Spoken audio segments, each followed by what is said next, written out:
But just to wrap up the linebacking discussion, Jason, unless somebody flashes that is not expected or something happens in regards to getting ravaged with injuries, but reasonably thinking, how good do you think that the linebacking core should be?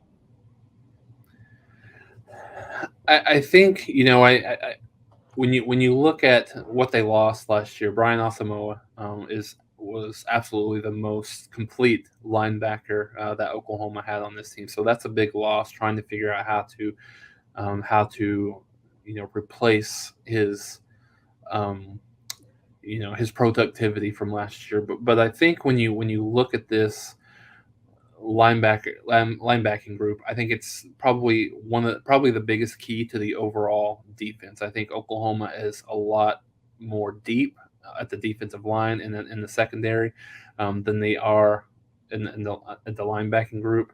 But I think there's just an element of trust that you have to have. I think as an OU fan, as an OU supporter watching this team, there's an element of trust that you have to have with what Brent Venables is going to do. Obviously, he's not certainly not a miracle worker, and Oklahoma's not in a terrible position in terms of productivity. I think just what has been missing, throughout the last few years is consistency. I mean, you'll have a lot of these guys that have flashed, right? You've got Agwebu who has flashed and made good plays, but the consistency is not there. You've got Deshaun White, who's he's a 3-year starter, as we mentioned, but he has not always been as consistent as he needs to be. So I think if this coaching staff can get the needed consistency that they need out of this group, I think it can be a much improved group.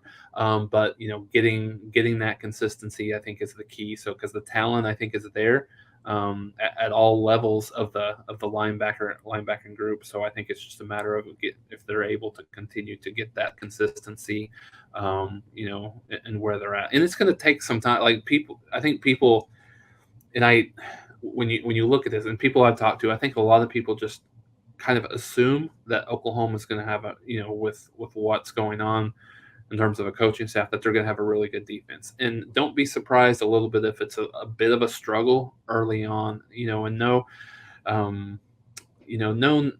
specific knock on the coaching staff or any of these kids or anything, but it'll take a little bit just to kind of get, because you'll see some busts from time to time in terms of just how big the playbook is compared to, and how multiple they're going to be on defense compared to that. But I think once you get through those first couple of games and get some of the and iron some of that out, I think this group has a potential, specifically in the linebacker group, but help this team be a top 25, 30 defense overall.